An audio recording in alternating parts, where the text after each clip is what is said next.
बिस्मिल्लाहिर्रहमानिर्रहीम। अस्सलाम वालेकुम नाज़रीन, हक़ न्यूज़ के साथ में हूँ आपका मेज़बान हैदर इस्लाम अब्बासी। नाज़रीन, पाकिस्तान में आम इंतखाबात का ऐलान होने के साथ ही तमाम सियासी जमातों ने इलेक्शन की तैयारियाँ ज़ोर शोर से शुरू कर दी हैं। मुख्तलिफ सियासी लीडरान मुख्तलिफ शहरों में जलसे जुलूस कर रहे हैं और अपने मुखालफिन को तनकीद का निशाना बना रहे हैं। इसी हवाले से बात करने के लिए आज हमारे साथ स्टूडियो में पीपल्स पार्टी के रहनुमा साहब मौजूद हैं। आइए इनसे बात करते हैं। ये सेट इन्फॉर्मेशन है पीपल्स पार्टी के, इनसे जानते हैं कि पीपल्स पार्टी आम इंतखाबात में क्या लाहे अमल लेके आ रही है और वो आम इंतखाबात के हवाले से अपने जो वोटर्स हैं उनको किस तरह मुतमईन करेगी। अस्सलाम वालेकुम सर। जी वालेकुम अस्सलाम। सर, सबसे पहले तो बहुत शुक्रिया, आपने अपना कीमती वक्त हमें दिया। Thank you so much. मुझे ये बताइएगा, पाकिस्तान में जो है ना सियासी जो गहमा गहमी है, इसकी वजह से काफ़ी पाकिस्तान में अदम इस्तेकाम चल रहा है। तो पीपल्स पार्टी ऐसा क्या करने जा रही है जिससे पाकिस्तान में जो ये अदम इस्तेकाम की सूरत हाल है ये बेहतर हो सकती है? बिस्मिल्लाहिर्रहमानिर्रहीम and thank you so much Haider Abbasi साहब, आपने हमें इस प्रोग्राम में बोलने का मौका दिया। तो इस हवाले से सर क्लियर एंड कट है। जरदारी साहब ने आपको पहले भी आपने ये बहुत से उनके खिताबात में सुना है कि इवन के एक चीज़ उनकी इतनी फेमस हो गई थी कि $1 बिलियन ट्रेड के हवाले से कि इंडियन एक एंकर हैं, तो उसके हवाले से कोई ख़ास उन्होंने कहा था कि जैसे जरदारी साहब ने ऐलान किया कि इलेक्शन के दौरान जैसे ही हमारी पार्टी जीतेगी तो हम $1 बिलियन ट्रेड करेंगे। तो उसके ऊपर उसका मेजर गौरा वारिया का है कि जरदारी साहब ने भंड मारा है, ये ऐसा कोई काम नहीं होगा। तो जरदारी साहब ने ये स्पेशली उसके लिए कहा था, उसके बयान को काउंटर करने के लिए जरदारी साहब ने आज तक जो भी वादा किया है नेशनल या इंटरनेशनल, अपने पाकिस्तान में रहते हुए या इंटरनेशनल लेवल पे, आज तक जरदारी साहब के कहे हुए अल्फाज कभी गलत नहीं हुए। तो इस चीज़ का क्रेडिट देखते हुए कि आपने देखा होगा कि सी पैक का जो मदर जो इसको लेके आने वाले हैं, पाकिस्तान में इंट्रोड्यूस करवाने वाले हैं, तो वो जरदारी साहब ही हैं। ठीक है, इसके हवाले से चाइना के साथ रिलेशन देख लें, इसके अलावा यूएई के साथ रिलेशन देख लें। ठीक है, तो रिसेंटली अभी आप देख लें कि जितने भी मतलब ट्रेड के हवाले से हैं या एजुकेशन के हवाले से हैं, ज़ैबस यूनिवर्सिटी को देख लें, मतलब एजुकेशन से लेके गुर्बत के हवाले से काउंटर करने के हवाले से देख लें कि बेस पे इदारा चल रहा है। इसमें अब इसका जो एक चीज़ एक फ़ेमस कर दी गई है कि इसमें बोगस होता है। अगर आप इसके ऑफ़िस कभी जाके विज़िट करें तो इस हवाले से आप इसको बड़ा क्लियर एंड कट देख सकते हैं कि वहाँ पे जो प्रॉपर सर्वे है, ईच एंड एवरीथिंग, जो भी एक फैमिली इंटर होती है उसके हवाले से, उसके इवन के आप उसके घर में फ़ैन है, घर कच्चा है या पक्का है, फ्रीज़र अवेलेबल है, एसी तो नहीं लगा हुआ, घर कच्चा है या पक्का है, कमरे कितने हैं, घर अपना है या नहीं है, इवन के ईच एंड एवरीथिंग। मतलब एक गरीब जो महज गरीब है उससे लेके और जो आपका ट्रेडर है उस तक, ये सारी चीज़ों को वो पीपल पार्टी इसके ऊपर उसके मतलब काउंटर के हवाले से कर रही है। तो अगर कोई बिजनेसमैन है तो उसके लिए इंटरनेशनल ट्रेड है, और अगर कोई महज गरीब है तो उसके हवाले से ये देख लें कि उसको करने के हवाले से वो बिस्प का जो प्रोग्राम है उसमें मुख्तलिफ प्रोजेक्ट्स अभी लॉन्च करवाने हैं। ठीक है, बच्चियों के हवाले से है, जो मतलब अभी अनपढ़ बच्चियां हैं तो उसके हवाले से सिलाई का काम भी उसी में आ जाता है।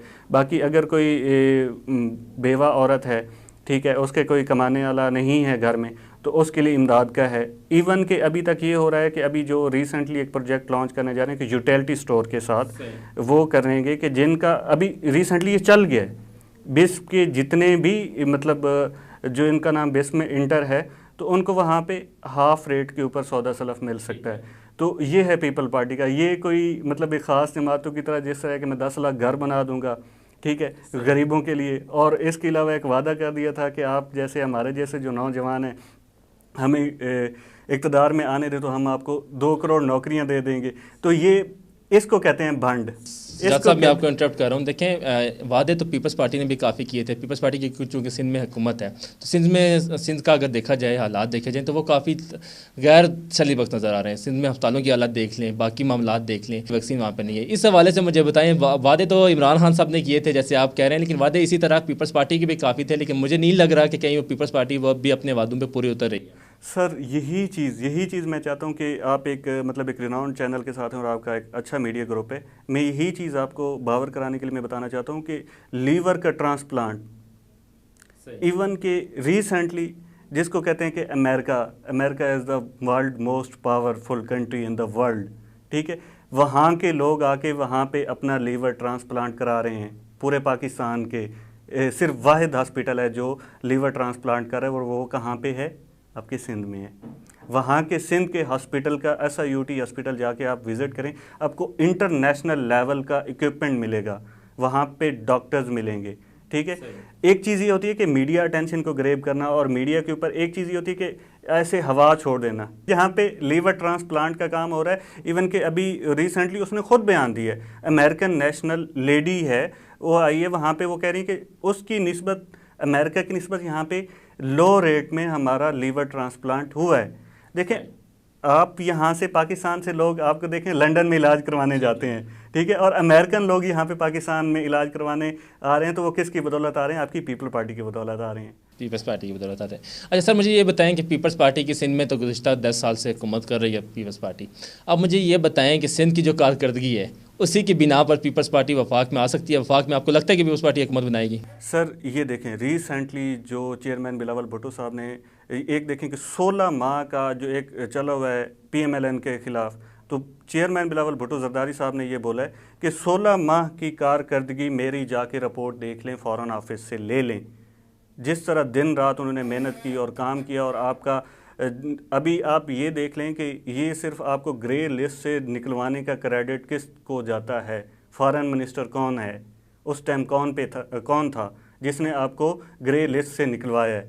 तो काइंडली आप इन चीज़ों को देखें। आप सिर्फ ये देखें कि एक नेगेटिविटी को हमेशा नहीं लेना चाहिए, आप उनके पॉजिटिव पहलुओं को देखेंगे ना, तो आपको पाकिस्तान का एक वाज़े इमेज नज़र आएगा जो सिर्फ पीपल पार्टी के नाम के साथ जाता है। तो ये चीज़ें आप थोड़ा सा काइंडली, मैं चाहता हूँ कि आप ये तोपों का रोकना सिर्फ नेगेटिविटी से हट के पॉजिटिविटी। नहीं सर, हम तनकीद तो नहीं कर रहे, चूँकि पिछले दिनों में आपने खुद अभी बिलावल भुट्टो के साहब का जिक्र किया, तो पिछले दिनों आसिफ अली जरदारी साहब का एक बयान था कि बिलावल साहब सियासत में इनमेच्योर है। तो अगर इन केस आपके पीपल्स पार्टी की हुकूमत आती है वफाक में, तो आपका वज़ारत उज़्मा का उम्मीदवार कौन होगा? अगर बिलावल साहब वज़ारत उज़्मा के उम्मीदवार होते हैं, तो आपको नहीं लगता कि एक इनमेच्योर बंदे को मुल्क का सरबराह बना दिया जाए, वज़ीर आज़म बना दिया जाए, तो ये किस तरफ जाएगा? क्या देख रहे हैं आप? सर, आपके आइन के मुताबिक जो एज लिखी हुई है वो चेयरमैन बिलावल भुट्टो जरदारी साहब की एज कंप्लीट। सर ये आइन नहीं कह रहा, ये बिलावल साहब के वालिद साहब कह रहे हैं कि वो इनमेच्योर हैं। सर थोड़ा सा मुझे टाइम दें, मैं आपको सारी चीज़ें क्लियर कर देता हूँ। आपके आइन के मुताबिक जो एज लिखी हुई वो चेयरमैन बिलावल भुट्टो साहब की कंप्लीट है। इसके अलावा कुछ चीज़ें ऐसी होती हैं जो मुशावरत के साथ की जाती हैं, ठीक है। वो पेरेंट्स हैं, वो पेरेंट्स देखते हैं अपने बच्चों में, अपने बेटों में, ठीक है, उसकी कैपेबिलिटी को देखते हैं और उनकी वर्किंग को देखते हैं। अभी जो रिपोर्ट्स उनके पास गई हैं, रिपोर्ट के मुताबिक अभी आप देख लें कि चेयरमैन बिलावल भुट्टो जरदारी साहब ही आपके प्राइम मिनिस्टर होंगे। अभी आप ये नहीं कह सकते कि किसी की तरह कि हमारी तो बात हो गई है। आप अपने हल्के में जाएं, तो रिपोर्ट्स के मुताबिक आप हल्के में जाएं वहाँ पे वोट मांगने के लिए, तो अवाम को कहें कि आप हमने वोट, आप हमें बेशक दें या न दें, तो हमारी तो बात हो चुकी है। सॉरी टू से सर, हम रिपोर्ट्स की बात नहीं कर रहे, हम बात यहाँ पे ये कर रहे हैं कि क्योंकि बिलावल भुट्टो जरदारी साहब इनमेच्योर हैं बकौल उनके वालिद साहब के, तो आप नहीं समझते कि एक इनमेच्योर बंदे को हम वज़ारत उज़्मा की सीट पे बिठा के हम क्या पाकिस्तान का मुस्तकबिल देख रहे हैं फिर इस तरह? ये एक पॉलिटिकल स्टेटमेंट है। जो पॉलिटिकल स्टेटमेंट होती है, आपको देखें, आप एक चीज़ को सारे, मैंने आपको इसीलिए मैंने आपको पहले इस चीज़ के ऊपर कहा है कि 16 मंथ की जो कारकर्दगी है, ठीक है, उसमें आप देख लें कि चेयरमैन बिलावल भुट्टो ने पाकिस्तान को कहां से कहां तक पहुंचा दिया। कल तक आपके पास ट्रेड नहीं आ रही थी, तो जब चेयरमैन बिलावल भुट्टो साहब आपके फॉरेन मिनिस्टर बने तो आपका नाम ग्रे लिस्ट से निकल गया। आपके सर के ऊपर जो तलवार लटक रही थी वो आपके सर से तलवार उतर गई है। और अगर यही बंदा आजकल यंग ब्लड है, ठीक है, अगर आप ये कहें कि आपके ऊपर वही 70 साल का एक बुज़ुर्ग आके ऊपर बैठ जाए और आपको यही झूठे लारे दे कि मैं जी आपको 10 करोड़ नौकरियां दे दूंगा, 10 लाख घर दे दूंगा, आप इस लॉलीपॉप के ऊपर बैठे रहेंगे।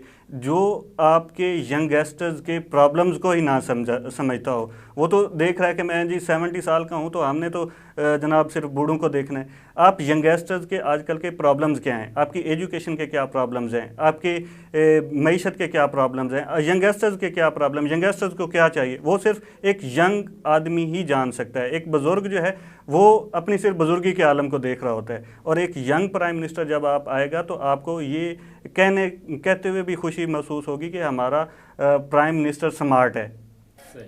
तो ये नहीं होगा कि आपका आइडियल एक 80 साल का बुढ़ा हो जाए, आप अपना आइडियल भी उसको बनाएं जो आपके सेम एज का बंदा हो। तो ये ठीक हो गया सर। चूँकि आसिफ अली जरदारी साहब को मुफाहमत का बादशाह कहा जाता है, तो आपको लगता है कि आसिफ अली जरदारी साहब ये मुफाहमत लेके कई इमरान खान साहब की तरफ जा रहे हैं, कोई इत्तेहाद की तरफ जा रहे हैं? क्योंकि पीपल्स पार्टी को वफाक में हुकूमत बनाने के लिए इत्तेहाद करना ही करना है, क्योंकि MQM का इत्तेहाद हो चुका है मुस्लिम लीग नून के साथ, बाकी जमातों में नून लीग की तरफ झुकाव ज़्यादा है उनका। तो पीपल्स पार्टी PTI को किस तरह लेके चलेगी?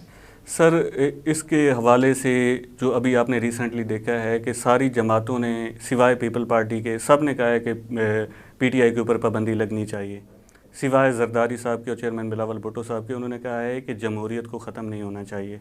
ठीक है, सब पार्टियों को हक़ है कि वो इलेक्शन में पार्टिसिपेट करें और अपने मैंडेट के मुताबिक अपनी आके हुकूमत में का हिस्सा बने या हुकूमत बनाए, जो भी पार्टी जीतेगी।